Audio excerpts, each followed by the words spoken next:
नमस्कार दोस्तों, स्वागत है आपका हिंदी नॉलेज शो में। तो दोस्तों, इजराइल ने जबरदस्त हवाई हमले करते हुए ईरान के सैन्य बेस को नेस्तो नाबूद कर दिया है और ये बहुत ही ज़्यादा इंपॉर्टेंट सैन्य बेस था।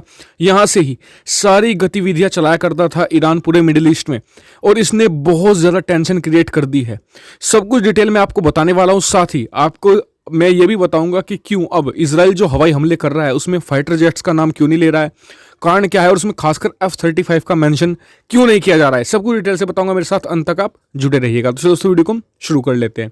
तो दोस्तों, सबसे पहले आप स्क्रीन पर देखिए अल जजीरा का आर्टिकल है, जिसमें यह बताया गया है कि इजराइल ने एक बहुत ही मैसिव एयर स्ट्राइक कंडक्ट की है, और इस एयर स्ट्राइक में इजराइल ने निशाने बनाए हैं ईरानी सैन्य बेसों को, जो मतलब कि ईरान समर्थित जो ईरान के बेस थे, जहां पर ईरान समर्थित लड़ाकों को ट्रेन किया जाता था और उनके जरिए इजराइल को मेन निशाना बनाया जाता था। इसके अलावा अमेरिकी जो फोर्सेज हैं उन्हें निशाना बनाया जाता था, तो उन्हें नेस्तो नाबूद कर दिया है। और ये जो बेस थे ये स्थित थे सीरिया के अंदर, और यहाँ से ही पूरे मिडिल ईस्ट में अपनी गतिविधियों को, यानी कि जो अपने जो उनके प्रॉक्सी वॉर्स थे वो यहीं से चलाया जाता था। हिजबुल्लाह को समर्थन दिया जाता था, इन्हीं बेसों के जरिए दमस्कस के पास पड़ते थे, और इन्हें सीधे तौर पर निशाने पर लिया गया है इजरायली एयरफोर्स द्वारा, और एक बहुत ही बड़ी जो एयर स्ट्राइक थी उसे कंडक्ट किया गया है, और इससे ईरान पूरी तरीके से बिलबिला गया है।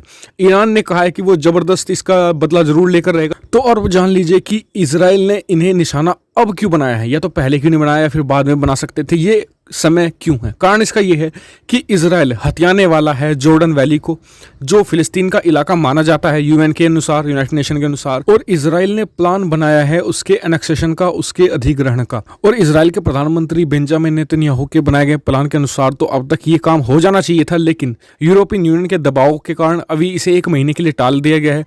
अभी इजराइल समर्थन जुटा रहा है यूरोप में, और जैसे वो समर्थन जुटा लेगा, सबको उम्मीद है कि अगले महीने या उससे अगले महीने आसानी से काम कर देगा इजराइल। और ईरान सीरिया के अंदर जो ये बेस थे जिन्हें निशाना बनाया गया है इजराइल की एयरफोर्स द्वारा, यहां पर अपनी ताकत दोबारा इकट्ठा कर रहा था, ताकि वो जैसे ही इजराइल को एक कदम उठाए जॉर्डन वैली में, वो रिटेलिएट करे इजराइल के खिलाफ। तो ये एक मेन कारण था। अब हम बात कर लेते हैं कि इस एयर स्ट्राइक में इजराइल ने ये नहीं साफ किया है कि उसने कौन से लड़ाकू विमान इस्तेमाल किए, F-16 इस्तेमाल किए, F-35 इस्तेमाल किए हैं। सब यही अंदाजा लगा रहे हैं कि इसमें F-35 इस्तेमाल किए गए होंगे, क्योंकि इस समय सीरिया के अंदर जो एयर डिफेंस सिस्टम लगे हुए हैं वो बहुत ही एडवांस है, वो सारे रूसी एयर डिफेंस सिस्टम हैं, तो उन्हें ब्रीच कर पाना सिर्फ F-35 के बस में ही है। तो ऐसे में इसका नाम का खुलासा क्यों नहीं किया गया है, इसका कारण मैं आपको बता देता हूँ।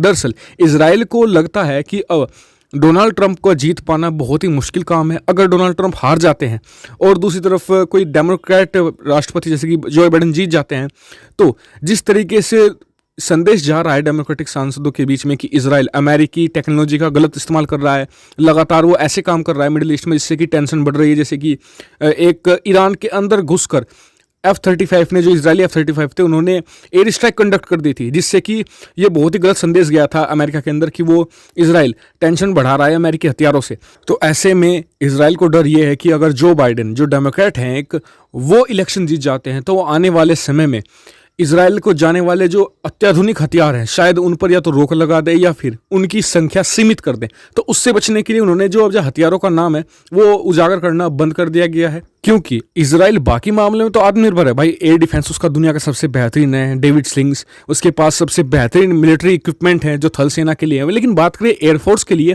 तो एयरफोर्स के लिए वो टोटली डिपेंडेंट है अमेरिकी फाइटर जेट्स पर, तो वो नहीं चाहता कि उसमें कोई कमी हो। तो इसलिए अब इजराइल ने बहुत ही कम कर दिया है और बिल्कुल बंद ही कर दिया है फाइटर जेट का नाम उजागर करना ऑपरेशन में। तो इस पर आपका क्या व्यू पॉइंट है, दोनों ही खबरों पर कमेंट करके जरूर बताइएगा। साथ ही इजराइल और ईरान के बीच जो टेंशन बढ़ रही है इस पर मैं आपको अपडेटेड रखूंगा। चैनल को सब्सक्राइब कर लेना ताकि कोई भी अपडेट आप मिस ना कर पाए। Thank you very much for watching video. Keep subscribe, keep share, keep support.